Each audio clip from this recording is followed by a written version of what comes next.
jumping, I never look back. Just slow down. It's okay. All right. Stay in the car. License registration.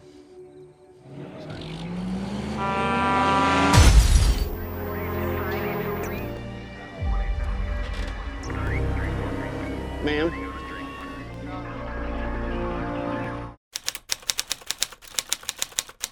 The movie kicks off with James, a guy living solo in his house.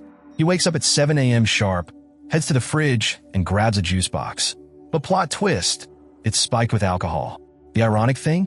James leads an anti-alcohol support group at the church near his home.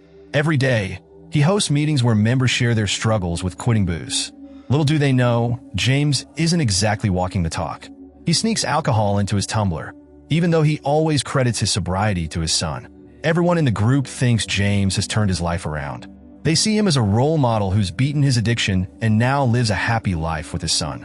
In reality, James works as a delivery driver for a security company alongside his son, Casey. Every morning, Casey swings by the church to pick up his dad, and they ride to the office together. During one of their drives, Casey brings up his pregnant wife, Sarah, and asks James why he refuses to attend the pregnancy ceremony. Casey knows his dad is still grieving over his late wife, Casey's mom, which is what initially drove James to drinking. But Casey believes his dad has moved past all that. At the office, their routine is the same: load up deliveries and hit the road. James, being meticulous, insists on checking every package before leaving, which annoys their boss, Frank. Frank thinks James is slowing things down, but James doesn't care. As they're loading up, one package catches their attention. It's ridiculously heavy. Casey gets curious about what's inside, but brushes it off since it's none of their business. They're just the delivery guys after all. As they're about to leave, James notices a suspicious black car parked near the office, but doesn't say much. After finishing the deliveries for the day, the team showers and changes at the office before heading home. Casey invites James to his place, wanting to spend more time with him since he's been living alone.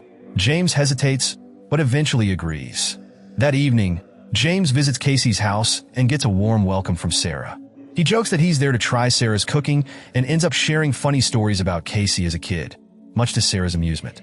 The night feels lighthearted, and for a brief moment, James seems to forget his grief. Meanwhile, on the other side of town, a criminal named Rook is preparing for a heist. He and his gang are gearing up with weapons, and Rook gets a call from someone angry about a delay. The next morning, James is back at the church before Casey picks him up. At the office, James notices something odd, a mismatch in the delivery notes. When he brings it up, Frank blows up at him. James senses something fishy and starts to feel uneasy. As they head out on deliveries, James can't shake off his frustration. Casey tries to calm him down, but James is fed up. He's tired of turning a blind eye to Frank's shady practices. Even though they're just couriers, James knows they could end up in trouble if they're unknowingly transporting illegal stuff. While driving, James spots a black van tailing their truck. He immediately gets on high alert and tries to lose the van, much to Casey's confusion.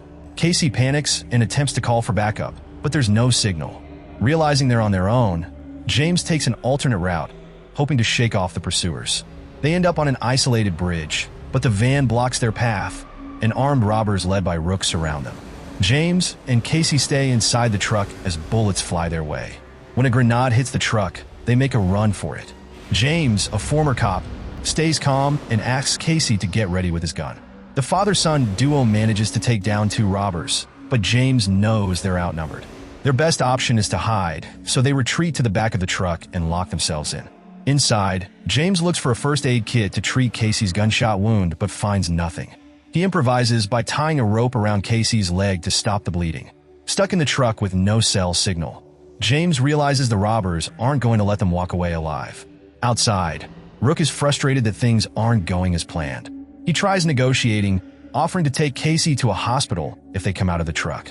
But James knows better. This is just a ploy to get them out. He's certain the robbers will kill them once they're out in the open. Meanwhile, Casey starts connecting the dots. He recalls how their delivery load was heavier than usual that morning. James remembers the delivery note discrepancy and decides to check the packages in the truck. What he finds leaves them both stunned. The boxes are filled with cash and gold. One box even contains gold coins marked with a sun symbol. which James recognizes as the trademark of a notorious Mexican drug cartel. Things suddenly make sense: Frank's shady behavior, the extra cargo, and the black van. Outside, Rook and his men are getting desperate. They keep trying to coax James and Casey out, but James isn't falling for it. This time, they use tear gas, hoping to suffocate James and Casey inside the truck. As the air filled with gas, both of them began to struggle for breath. But escaping from the truck wasn't an option. Thankfully, Casey thought fast and came up with a plan. Using a sponge meant for safety inside the shipping box, he managed to block the truck's holes to stop the gas from coming in. After deploying the gas, Rook and his men waited outside, but the truck door remained tightly shut. Assuming James and Casey had suffocated, Rook moved closer to the truck. That's when James revealed he already knew their true objective: stealing the truckload of gold. Rook, thrown off by how much James knew, decided they couldn't waste any more time. He ordered his crew to drill through the truck door. The scorching weather only added to the tension, and one of Rook's men, Miller, started losing his temper, complaining about how messy this job had become. Meanwhile, inside the truck, James and Casey were desperate. Casey needed medical attention before his gunshot wound worsened. James realized they had alcohol in the truck, and it triggered a memory of his tumbler.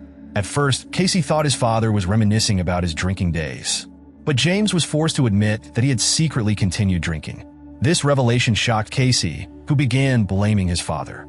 All this time, he had believed James was grieving his mother's death.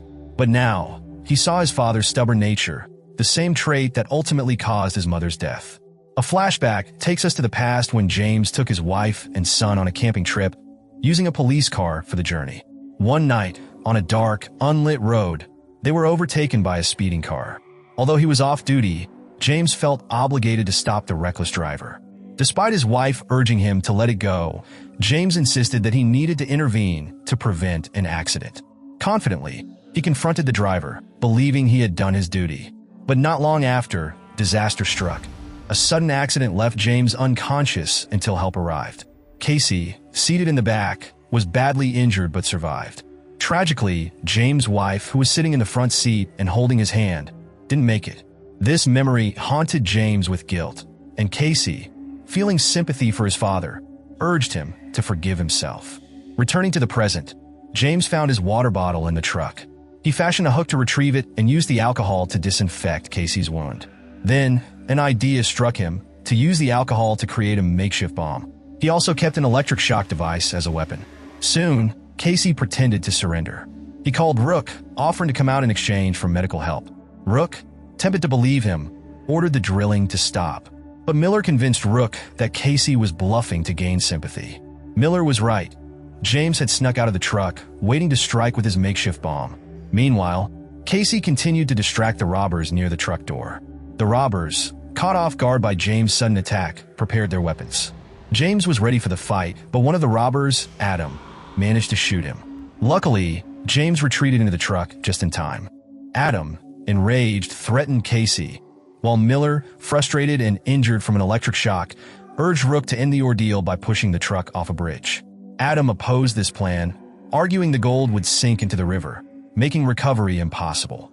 The argument escalated, and Miller, losing his patience, rammed the truck with his van, pushing it to the edge of the bridge.